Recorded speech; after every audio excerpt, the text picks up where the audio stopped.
Vartej police સ્ટેશનના થોડા દિવસો પહેલા એક અકસ્માત મોતનો ગુનો દાખલ કરવામાં આવ્યો।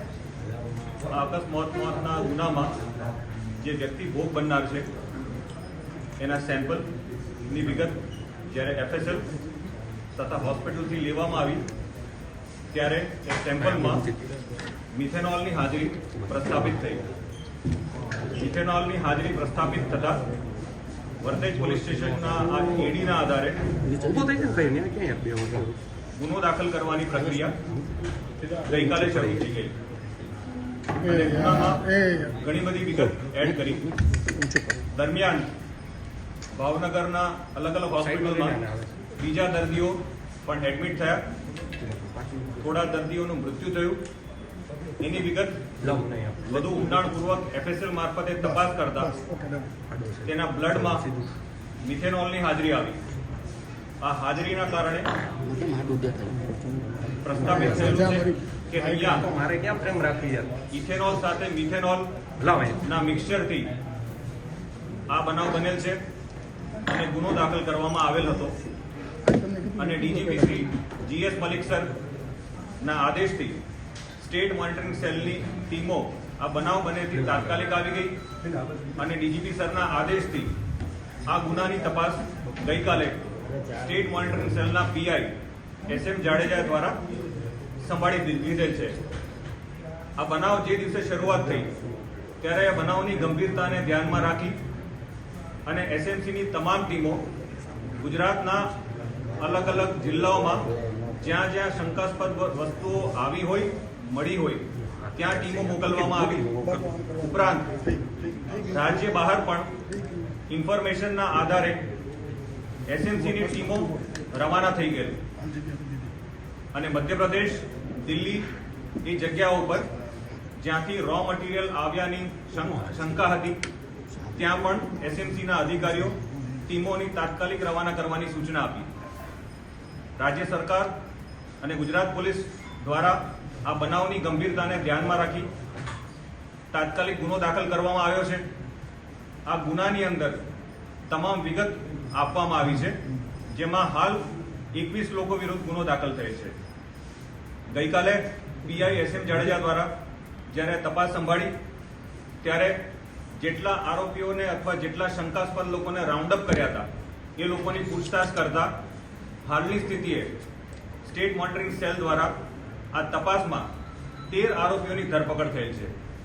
આ 13 આરોપીઓ એ છે કે જે આ લઠ્ઠાકાંડના બનાવમાં સીધી રીતે સંડોવાયેલા છે। આ આરોપીઓ પૈકી ઘણા આરોપીઓ એવા છે કે જે લોકોએ રો મટીરિયલ અને અમુક વસ્તુ જે દારૂ બનાવવાની હતી તે પ્રોવાઈડ કરવામાં આવી છે, તે મગાવવામાં આવી છે।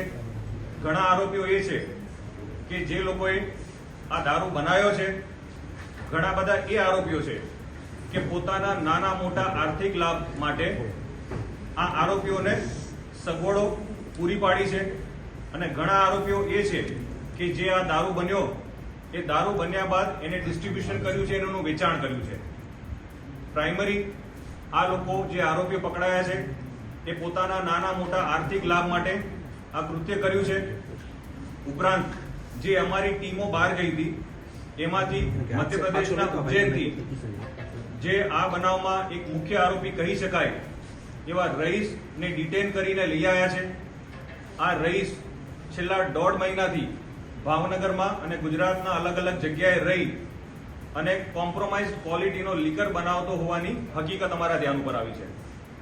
તેની હાજરી કઈ કઈ જગ્યાએ હતી ગુજરાતમાં, એને કઈ કઈ જગ્યાએ મૂવમેન્ટ કરી છે, એ કયા કયા લોકોના સંપર્કમાં આવ્યો છે અને આ બનાવ સિવાય જે જગ્યા ઉપર એ ગયો છે, એને સંપર્ક કર્યો છે, એને મટીરિયલ મંગાવ્યો છે, એને દારૂ બનાવ્યો છે, એ માત્ર આ ગુનાની તપાસ નહીં પણ એ વિષયમાં પણ સ્ટેટ મોનિટરિંગ સેલની ટીમને ડાયરેક્ટ સુપરવિઝન કરી અને તાત્કાલિક એક્ટ કરવાનું DGP સરની સૂચના છે। જ્યારે વર્તેજ પોલીસ સ્ટેશનનો બનાવ બન્યો ત્યારે DGP સરની એક ક્લિયર મેન્ડેટ હતો કે તાત્કાલિક એ લોકોને પકડો કે જે લોકોએ દારૂ સપ્લાય કર્યો છે અને દારૂ લીધો છે અને એ લોકોને આનું કન્ઝમ્પશન કરતા રોકો। તો છેલ્લા 2 દિવસની અંદર જે આ વસ્તુઓ બની છે, જે રહીશ અને એ ટોળકીએ આ જે લઠ્ઠો બનાવ્યો છે એ ક્યાં ક્યાં ગયો છે એ આખી સપ્લાય ચેન કઈ છે, એ સપ્લાય ચેનમાં કોણ કોણ ઇન્વોલ્વ છે, અને લાસ્ટ બોટલ સુધી કે લાસ્ટ લિકરના ડોટ સુધી અમે લોકોએ પહોંચવાના પ્રયત્ન કર્યા છે. ઘણી બધી વસ્તુઓ અમે લોકોએ હસ્તગત કરી છે. આ જે લઠ્ઠો બન્યો એ સંદર્ભે જે બોટલોમાં પેક થયો અને જે એફઆઈઆરમાં આપ લોકોને ખ્યાલ છે કે જે બોક્સીસ બન્યા એના મેજોરિટી બોક્સીસ એસએમસીની ટીમ દ્વારા કબજે કરવામાં આવી છે.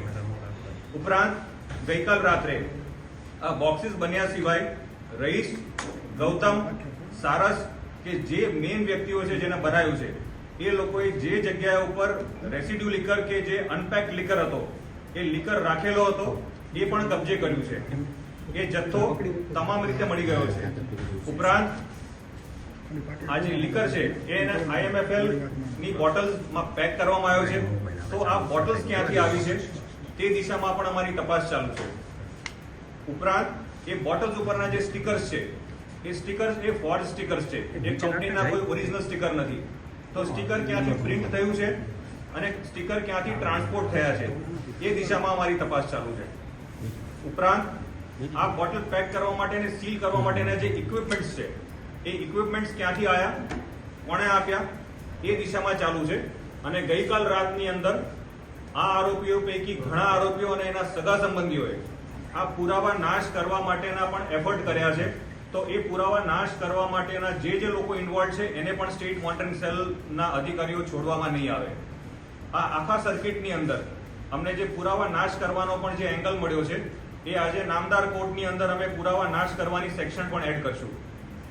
જે એફઆઈઆર આપના દ્વારા જોવામાં આવી છે અને આપના સમક્ષ મૂકવામાં આવી છે ઈ ગુજકોપ ઉપર, એ એફઆઈઆર ની અંદર પ્રોહિબિશન એક્ટ અને અન્ય કાયદાઓ હેઠળ જે સૌથી કડક સજા થાય એ પ્રમાણેની સેક્શન લાગી છે. એ સેક્શનના અમે લોકો પુરાવા એકત્ર કરી રહ્યા છે. અને આજે 13 આરોપીઓ છે એ 13 આરોપીઓને અમે નામદાર કોર્ટમાં રજૂ કરી અને એના રિમાન્ડની પ્રક્રિયા કરશું. રિમાન્ડની પ્રક્રિયા મેળવ્યા બાદ આ આરોપીઓ ગુજરાતની બહાર જે જગ્યાએ ગયા હશે, જે જગ્યા ઉપર એ લોકોના કોન્ટેક્ટ હશે અને એ લોકોએ જ્યાંથી રો મટીરિયલ લઈ આવ્યા છે એ તમામ દિશામાં અમે તપાસ કરીશું. ઉપરાંત એ લોકોના ટેકનિકલ પુરાવા, એ લોકોના સાયન્ટિફિક પુરાવા એ તમામ એકત્ર કરશું. આ વિષય ઇન્વેસ્ટિગેશનનો છે. હાલ સ્ટેટ મોનિટરિંગ સેલ દ્વારા ટીમ અહીંયા ભાવનગર ખાતે હાજર રહી અને જે લોકો આ કન્ઝ્યુમ કર્યું છે અથવા જે લોકો સુધી આ વસ્તુ પહોંચી છે એને અમે આઈડેન્ટિફાઈ કરવાના પ્રયત્ન કરી રહ્યા છે, જેથી કરી એને કન્ઝમ્પશન કરતા રોકીએ અને જો કન્ઝ્યુમ કરે તો એને તાત્કાલિક મેડિકલ સારવાર જેથી એનો જીવ બચી શકે એ દિશામાં અમે લોકો કામ કરી રહ્યા છે. આગામી સમયમાં આપની સમક્ષ ઇન્વેસ્ટિગેશનમાં શું મુદ્દાઓ નીકળ્યા છે, કયા આરોપીની કેવી સંડોવણી છે, શું અમે લોકો દિશામાં કરી રહ્યા છે અને ક્યાં અમારી ટીમ કાર્યરત છે એ બાબતે આપને વધુ માહિતી આપશું. હાલ અમારી પ્રાયોરિટી આ ઇન્વેસ્ટિગેશનને પ્રોપર દિશામાં લઈ જવાની છે અને જો કોઈ વ્યક્તિ આનું કન્ઝ્યુમ કર્યું હોય તો અમે એના સુધી પહોંચીને એની હેલ્થને નુકસાન ના જાય એ દિશામાં અમે લોકો કાર્યરત છે. આપના મારફતે અમે તમામને વિનંતી કરીએ છીએ કે જો અહીંયા આ કન્ઝમ્પશન રિલેટેડ કોઈને પણ નાનું મોટું નોલેજ હોય તો તાત્કાલિક અમારો સંપર્ક કરવા તમામને વિનંતી છે. સાહેબ, રાજ્યનો ઘનશ્યામ તેનો શું રોલ છે? સર, રાજ્યનો લિસ્ટેડ બુટલેગર ઘનશ્યામનો સર શું રોલ છે? મધ્યપ્રદેશના ફિરોઝ પાસેથી આ સમગ્ર માલ આવ્યો છે સર. હાલ અમારી જે ઇન્વેસ્ટિગેશન છે એમાં પ્રાઇમરી ક્લિયર છે કે જે પ્રોડક્શન થયું છે આ વસ્તુનું એ ભાવનગરમાં જ થયું છે. કોઈ પણ દિશામાં જો કોઈ એવું કહેતું હોય કે અન્ય કોઈ જગ્યાએ થયું તો please do not follow such circumstances.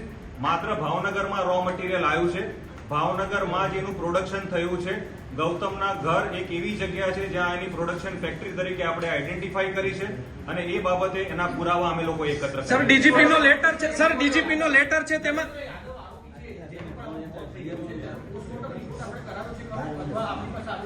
જે નરેન્દ્ર યાદવ જેને એફઆઈઆરમાં પણ અમે બતાવ્યો છે એ વ્યક્તિનું મૃત્યુ થયું છે. આ નરેન્દ્ર યાદવ એ વ્યક્તિ છે કે જે મધ્યપ્રદેશથી 1 કે 2 દિવસ પહેલા આવે છે અને આ જે લઠ્ઠાવાળો મિથેનોલ યુક્ત દારૂ જે બનાવ્યો છે એ બનાવવાની પ્રક્રિયામાં એ જોડે હતો અને એને બનાવ્યા પછીનું એનું પ્રાઇમરી પહેલો કન્ઝમ્પશન કરવા વાળો વ્યક્તિ એ છે. જ્યારે અમારા ધ્યાન ઉપર આવ્યું છે ત્યારે નરેન્દ્ર ઓલરેડી અહીંયા સારવાર લઈ હોસ્પિટલમાં ડેથ થઈ ગયું છે ને એ એમપી જતો રહ્યો હતો જ્યાં એનું પોસ્ટમોર્ટમ થયાની વિગત છે.